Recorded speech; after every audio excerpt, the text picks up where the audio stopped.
Primera carta del apóstol Pablo a los Corintios, capítulo 12, versículo 1 al versículo 11. Dice de la siguiente manera: no quiero, hermanos, que ignoréis acerca de los dones espirituales. Sabéis que cuando erais gentiles, se os extraviaba llevándoos, como se os llevaba a los ídolos mudos. Por tanto, os hago saber que nadie que hable por el Espíritu de Dios llama anatema a Jesús, y nadie puede llamar a Jesús Señor sino por el Espíritu Santo. Ahora bien, hay diversidad de dones, pero el Espíritu es el mismo, y hay diversidad de ministerios, pero el Señor es el mismo, y hay diversidad de operaciones, pero Dios que hace todas las cosas en todos es el mismo. Pero a cada uno le es dada la manifestación del Espíritu para provecho, porque a este es dada por el Espíritu palabra de sabiduría, a otro palabra de ciencia, según el mismo Espíritu, a otro fe por el mismo Espíritu, y a otro dones de sanidades por el mismo Espíritu, a otro el hacer milagros, a otro profecía, a otro discernimiento de espíritus, a otro diversos géneros de lenguas, y a otro interpretación de lenguas. Versículo 11, pero todas estas cosas las hace uno y el mismo Espíritu, repartiendo a cada uno en particular como Él quiere.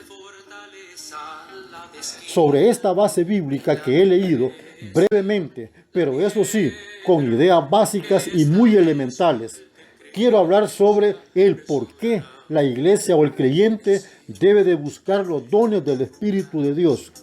Y de una sola vez lo digo, la razón por la cual la iglesia o el creyente debe de buscar los dones del Espíritu de Dios es para no ser extraviado de la única verdad de Dios, que es en Cristo Jesús, Señor nuestro. El no tener y el no ejercitar los dones del Espíritu de Dios se cae en el peligro de ser llevado a cualquier parte, tal como se hace con los ídolos. Por eso el versículo 1 y el versículo 2 dicen: no quiero, hermanos, que ignoréis acerca de los dones espirituales.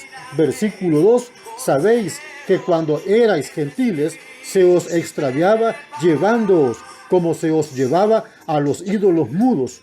También el Salmo 115, hablando sobre los ídolos, dice: no a nosotros, oh Jehová, no a nosotros, sino a tu nombre da gloria, por tu misericordia, por tu verdad.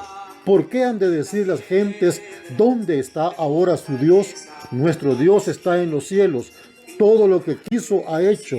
Los ídolos de ellos son plata y oro, obra de manos de hombres. Tienen boca, mas no hablan. Tienen ojos, mas no ven. Orejas tienen, mas no oyen. Tienen narices, mas no huelen. Manos tienen, mas no palpan. Tienen pies, mas no andan. No hablan con su garganta. Semejantes a ellos son los que los hacen, y cualquiera que confía en ellos. Versículo 9, oh Israel, confía en Jehová. Él es tu ayuda y tu escudo.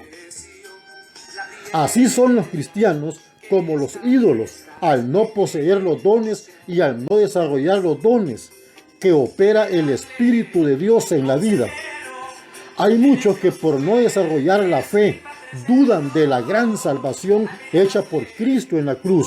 Otros no son capaces ni de enseñar o de instruir a los demás porque no escudriñan la palabra de Dios. Otros, al no tener el discernimiento de espíritu, son engañados con la falsa doctrina y con facilidad caen en los lazos del diablo. Pero óiganme bien lo que les quiero decir. La necesidad de la iglesia no es el lujo. Más bien, la necesidad de la iglesia es que el Espíritu de Dios se manifieste y nos entregue dones para poder ejercer la vida en este mundo que está gobernado bajo el poder y la influencia del maligno. El apóstol Pablo en la carta a los Efesios, en el capítulo 6 y versículo 10 al versículo 13 dijo: por lo demás, hermanos míos, fortaleceos en el Señor y en el poder de su fuerza, vestidos de toda la armadura de Dios, para que podáis estar firmes contra las acechanzas del diablo, porque no tenemos lucha contra sangre y carne, sino contra principados, contra potestades, contra los gobernadores de las tinieblas de este siglo, contra huestes de maldad, contra huestes espirituales de maldad en las regiones celestes. Versículo 13, por tanto, tomad toda la armadura de Dios para que podáis resistir en el día malo y habiendo acabado todo, estad firmes.